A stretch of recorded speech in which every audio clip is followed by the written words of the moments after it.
Halo guys, kembali lagi dengan Raid Channel. Terima kasih buat teman-teman yang udah selalu setia nonton video-video di channel ini. Dan untuk teman-teman yang baru mampir ke channel ini, alangkah baiknya teman-teman tekan tombol subscribe, like, komen, dan juga share sebagai bentuk dukungan teman-teman terhadap channel ini. Dan jangan lupa untuk nyalakan lonceng notifikasinya agar teman-teman tidak ketinggalan video-video terbaru dari channel ini.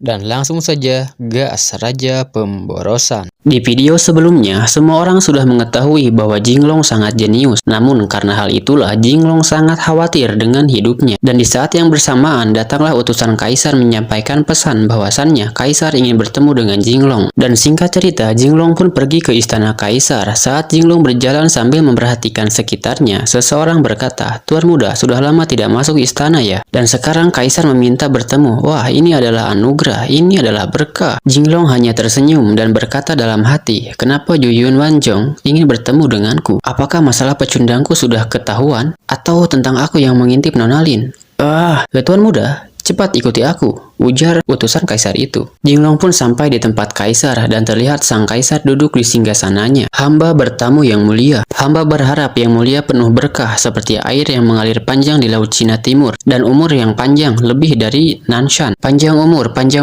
ujar Jinglong. Kau lebih pintar bicara ya. Namun sayang, mulutmu lebih licin seperti diolesin madu," jawab sang Kaisar. Hamba tidak berani. Semuanya tergantung kebijaksanaan yang mulia." Jinglong pun terus berbicara omong kosong dan memuji-muji sang Kaisar. Namun hal tersebut tetap saja membuat sang Kaisar marah. "Jinglong, apa kau tahu kesalahanmu?" tanya Kaisar. Apa salah saya? Jika memang saya salah, tolong katakan, biar saya bisa memperbaikinya dan agar selamat dari hukuman. Lagi pula, memangnya siapa yang tidak pernah melakukan kesalahan?" Kaisar pun melirik ke arah bawahannya. Kemudian bawahannya menjelaskan semua yang dilakukan Jinglong, dari membeli seluruh jalan dan lain-lain. Namun pada intinya Jinglong dicurigai menggelapkan uang negara. Dan Kaisar kesal dengan Jinglong karena berbisnis sabun batang yang sangat viral di ibu kota dan disukai banyak orang. Kemudian Jinglong mengingat kata-kata ayahnya, yang dimana orang yang korupsi walaupun 1 perak akan dipenggal kepalanya. Jinglong pun menjelaskan dan menjamin bahwa bisnisnya bersih dari korupsi. Dan mengenai bisnis sabun, Jinglong juga bersedia memberikan resepnya ke Kaisar dan tidak akan untung sendiri. Kaisar pun menjawab, ternyata kau masih tahu berbakti ya." Kaisar pun menunjukkan sabun yang Jinglong buat, lalu dia melubangi dan mencobanya. Enggak guys ya. Sabun itu dipegang dan meceleng guys ya. Meceleng sabun itu jatuh di hadapan Jinglong. Kaisar pun berkata, "Apa sekarang kau mengerti?" "Ya, hamba mengerti yang mulia. Hamba harus memungut sabun," jawab Jinglong yang membuat Kaisar sangat kesal. "Dasar bajingan, apa yang kau pikirkan setiap hari, Ya, hamba mengerti. Hamba tidak boleh menikmati hasil dari sabun sendiri. Setelah pulang, hamba akan mengirimkan resepnya pada Kaisar," jawab Jinglong. Dan setelah mengatakan itu, Jinglong berniat pergi. "Sialan, siapa yang bilang kau bisa pergi, Sungguh anjing yang berani," teriak Kaisar. "Hamba tidak berani yang mulia." Tidak berani apanya? Aku belum melihat orang yang seberani dirimu. Dan mengenai bisnis sabunmu, aku tidak menginginkannya," ucap Kaisar. Jinglong pun heran, "Tidak menginginkannya? Ya iyalah ya Long, masa gara-gara sabun lu hilang kepala? Kan Kaisar punya banyak selir." "Ya, karena aku sebagai Kaisar harus dermawan. Bagaimana mungkin aku bersaing dengan orang-orang untuk mendapatkan keuntungan," ujar Kaisar. "Hei Jinglong, ingat kata-katamu hari ini. Jika tidak bersalah, aku tidak akan menghukummu," lanjut Kaisar pada Jinglong. Kemudian setelah itu Jinglong pun pergi dari tempat Kaisar. Namun tiba-tiba Kaisar batuk dan mengeluarkan darah. Lalu dia berkata, "Waktuku sudah tidak lama lagi." Dan saat Jinglong berjalan keluar, Jinglong pun melihat Yin Cheng. Yin Cheng ini adalah petugas Pol PP guys ya, yang menyelamatkan Jinglong pada waktu penggerebegan. Yin Cheng pun meminta tolong pada Jinglong. Namun slap, kepalanya langsung hilang guys, dipenggal oleh para petugas-petugas dari Kaisar. Dan di sini Jinglong pun mulai sadar dengan kekejaman Kaisar. Kaisar memperingati Jinglong dengan membunuh Yin Cheng di hadapannya. Dan di malam harinya, Jinglong pun menceburkan diri ke air. Di dalam air, Jinglong sambil memikirkan masalah yang ia hadapi. Aku lupa saat ini adalah awal dinasti Ming. Tidak peduli seberapa banyak uang yang kukumpulkan, tetap saja satu kata Kaisar bisa mengambil segalanya. Untuk apa aku bekerja keras, ujar Jinglong. Kemudian Jinglong keluar dari air. Namun saat Jinglong keluar dari dalam air, ia pun mulai mengerti kenapa ayahnya menyuruhnya untuk jadi pecundang. Dan tiba-tiba ada sepasang tangan dari belakang. Jinglong pun dengan sigap langsung memelintir orang itu, yang ternyata itu adalah Muang. Lin Peng pun kaget. Ternyata bosnya jago bela diri, guys.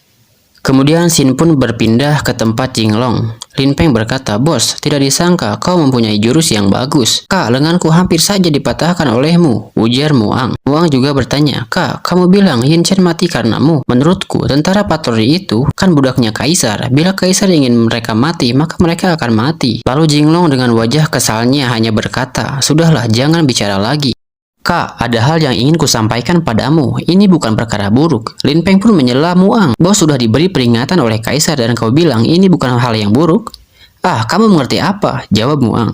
"Bila Kaisar benar-benar marah, dia tidak akan memberikan peringatan, tapi akan langsung memusnahkan keluarga Li," tambah Muang. Sebenarnya kau ingin membantuku atau menakutiku?" balas Jinglong. Menurutku, Kaisar ingin menggunakanmu. Makanya menggunakan cara ini untuk mengalahkanmu. Bila kakak tidak berguna, maka Kaisar tidak perlu basa-basi." Benar juga ya," balas Jinglong. "Kak, aku ada hal rahasia yang ingin kukatakan, tapi harus menjaga mulut dengan rapat." Lalu mereka berdua melirik ke arah Lin Peng. "Hei, kenapa kalian melihatku? Mulutku sangat rapat." Lalu Buk, Muang menendang Lin Peng keluar. "Kak, sekarang sudah aman. Aku dengar, selain dirimu, Raja Yan juga dipanggil hari ini ke istana." "Ya wajarlah, dia kan adalah anaknya," balas Jinglong. Yang pada intinya, Kaisar tidak pernah mengaitkan masalah pribadi dan itu bukan hal yang wajar. Lalu Muang bercerita, bahkan sekarang Kaisar sedang sakit dan Kaisar sedang membuka jalan untuk cucunya. Dan demi itu semua, Kaisar telah banyak membunuh para jenderal dan veteran yang cukup berpengaruh. Dan Kaisar menggunakan Raja Yan sebagai pemimpin untuk menyerang Meng Yuan, menggunakan keluargamu untuk menjaga barat daya. Dan Kak Jinglong kemungkinan akan dijadikan Perdana Menteri karena Kak Jinglong sangat pintar menghasilkan uang. Namun Jinglong pun langsung menampar Muang karena hal tersebut tidaklah mungkin terjadi karena ayah Jinglong merupakan orang besar di militer, sehingga kalau Jinglong menjadi Perdana Menteri akan dicurigai, bahkan akan dinilai sebagai pemberontak karena kekuatan keluarga Li. Kakak, itu kan hanya berhayal. Berhayal itu kan gratis, hehe, ucap Muang. Jangan bicara hal itu lagi. Sekarang ada hal yang lebih penting, ujar Jinglong. Hah? Muang pun kaget mendengar itu. Memangnya apa, Kak? Yang mulia Kaisar ingin aku bersenang-senang dengan wanita. Mendengar itu pun Muang sangat terkejut. Begitupun dengan orang-orang yang mengintip di luar. Dan karena kaget, mereka pun tak sengaja masuk ke dalam. Dan mereka pun saling menyalahkan satu sama lain. Lalu Liu berkata, "Tuan muda, yang mulia ingin kau bersenang-senang?" Bos sungguh hebat, ujar Lin Peng. "Hebat pantatmu," balas Jinglong dengan kesal. Lalu Xin memperlihatkan Raja Yan yang sedang menemui Kaisar. "Jinglong, kau jangan mengecewakanku," ujar Kaisar dalam hati. Lalu Xin berpindah lagi ke sisi Jinglong. "Bos, ayo bilang, Kaisar ingin kau bersenang-senang dengan wanita mana?" tanya Lin Feng. Perintah untuk bersenang-senang itu sungguh menyenangkan," ucap Muang. Lalu Liu berkata, ada lebih dari 30 pelayan di rumah, dan di luar ada para wanita di Menara Mingyu. Di tempat judi pun ada." Liu pun membayangkan, wah enaknya jadi tuan muda. Punya cara yang baik untuk menghasilkan uang, dan banyak selir yang menunggu tuan untuk ditiduri. Jinglong pun langsung memukul Liu dengan keras. "Diam kau," ujar Jinglong. Dan si Lin Peng dengan tanpa dosanya bilang, "Ya, selain itu ada para wanita yang terus menggoda bos. Lalu ada tunangannya, putri keluarga Fang. Kemudian ada Qi Luan Yu, putri pejabat militer juga. Menyukai bos." "Wah, Kak Jinglong memang hebat," ujar Muang. Jinglong pun sangat kesal mendengar ocehan dari anak-anak buahnya.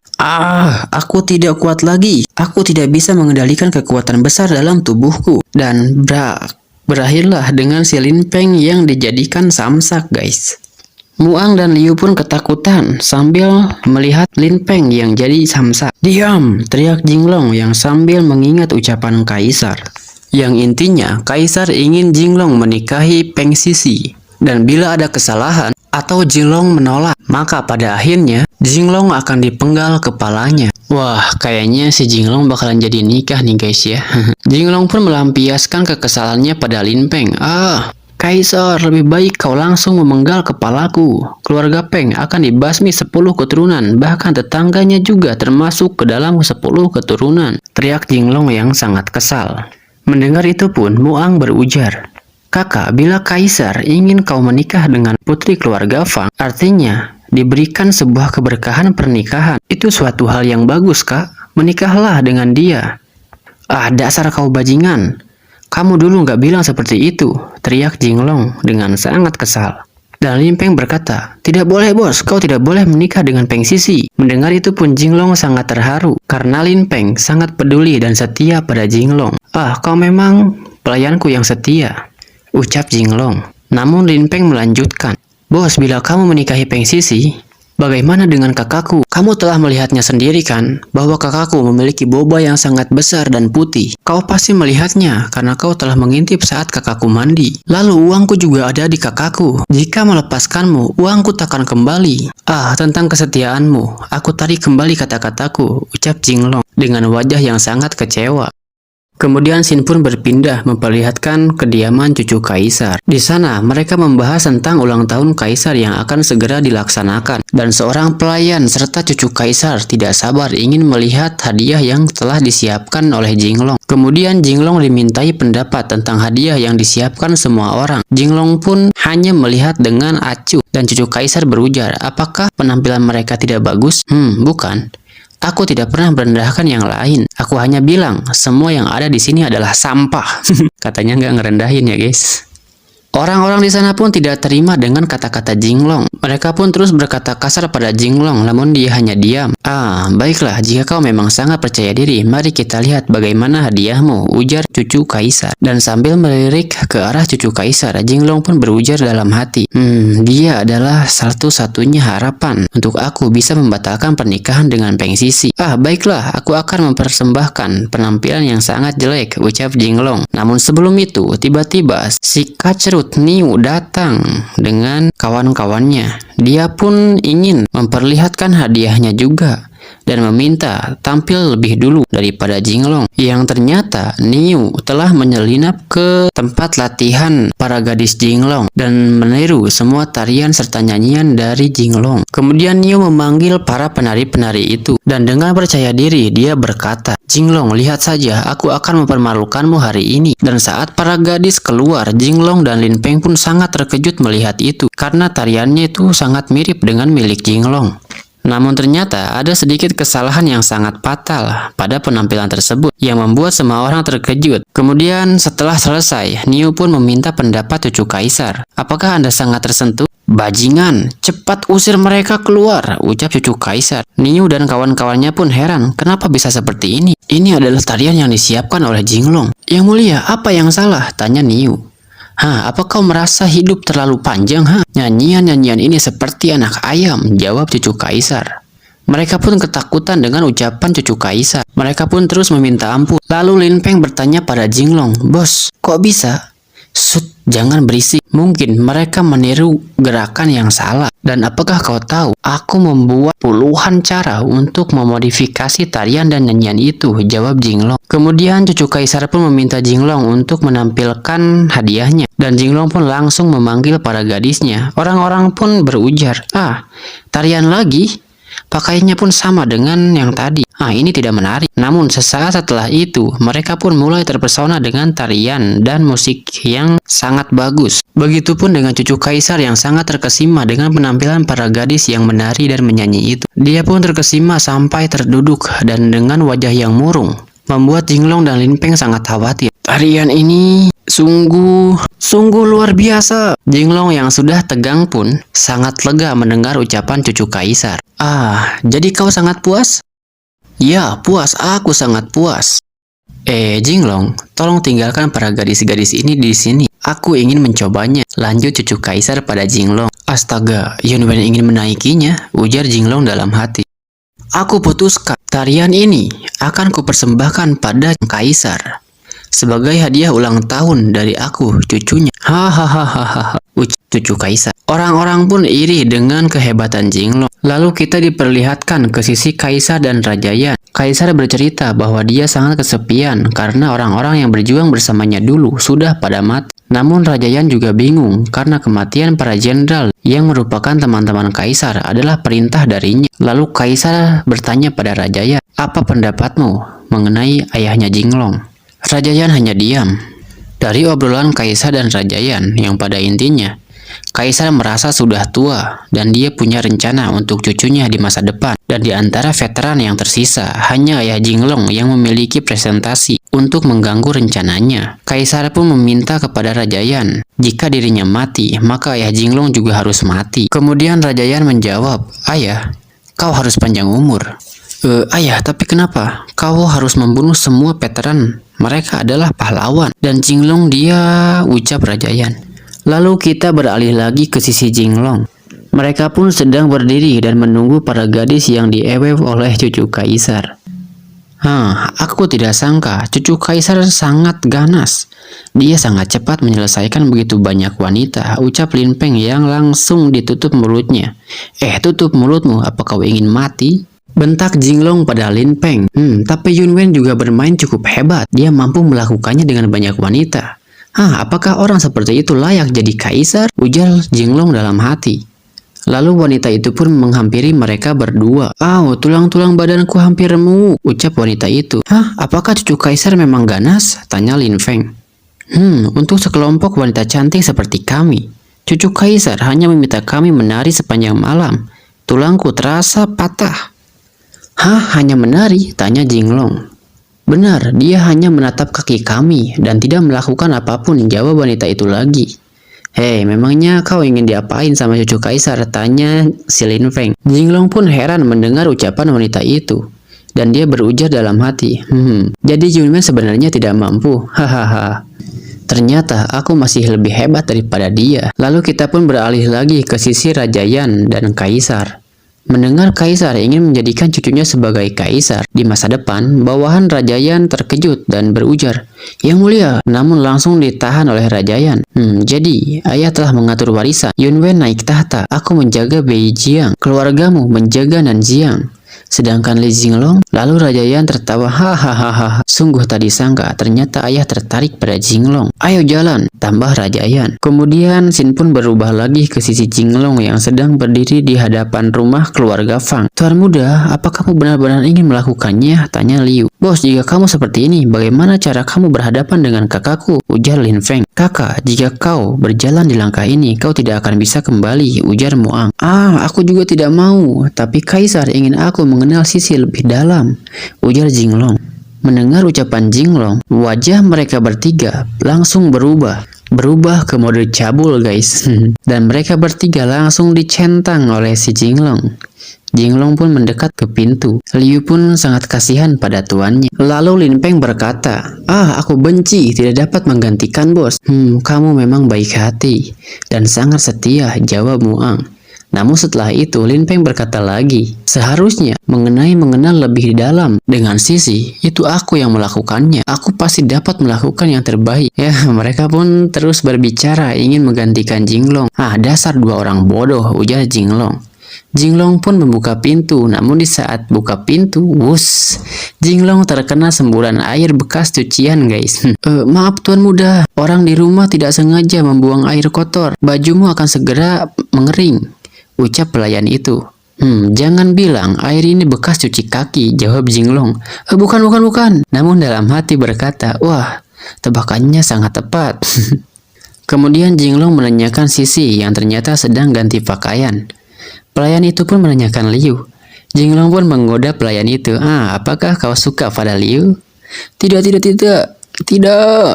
ucap pelayan itu. Dan dalam hatinya berkata, kenapa selalu tepat tebakannya? Kemudian kita diperlihatkan ke Tuan Feng yang sedang merencanakan sesuatu untuk Jinglong dengan cara menjebak Jinglong. Hahaha. Saat itu kau akan memanggilku ayah mertua, ucap Tuan Feng. Lalu kita berpindah ke sisi Feng Sisi yang berujar, Jinglong datang untuk menemuiku. Dan pelayan-pelayan itu pun berdebat. Menurut mereka, seseorang yang belum muhrim tidak boleh berduaan, guys. Takutnya nanti ada ketua RT yang menggerebek. Aku juga tahu batasan. Jangan bicara lagi, bentak Sisi. Lalu terlihat pelayan-pelayan itu pun sangat kircep, guys. Kemudian kita diperlihatkan pada Jinglong yang terlihat pelayan yang menyukai Liu sedang bersujud untuk meminta bantuan Jinglong agar bisa dekat dengan Liu. Dan hal itu pun dilihat oleh Sisi dan para pelayan yang lain. Lalu terjadilah salah paham antara mereka.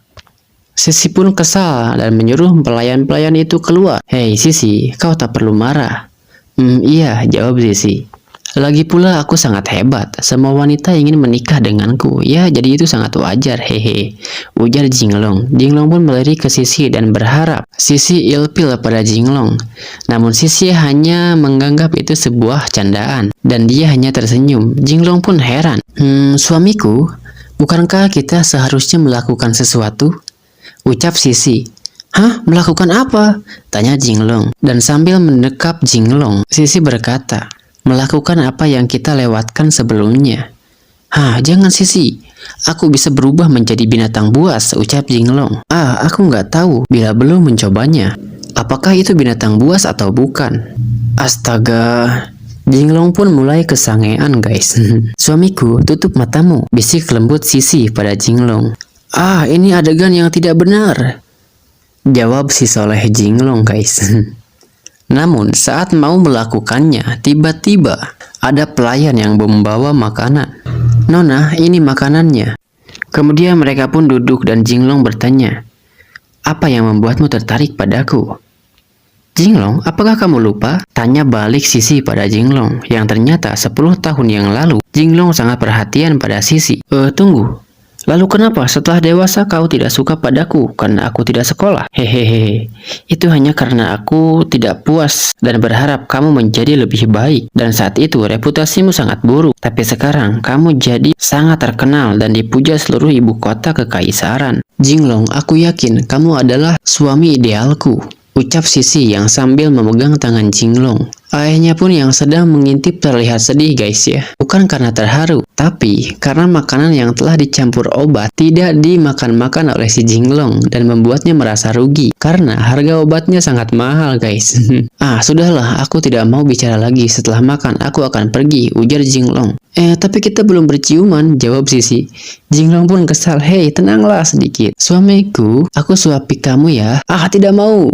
Namun saat sedang bermesraan, tiba-tiba datang Luan Yu, guys.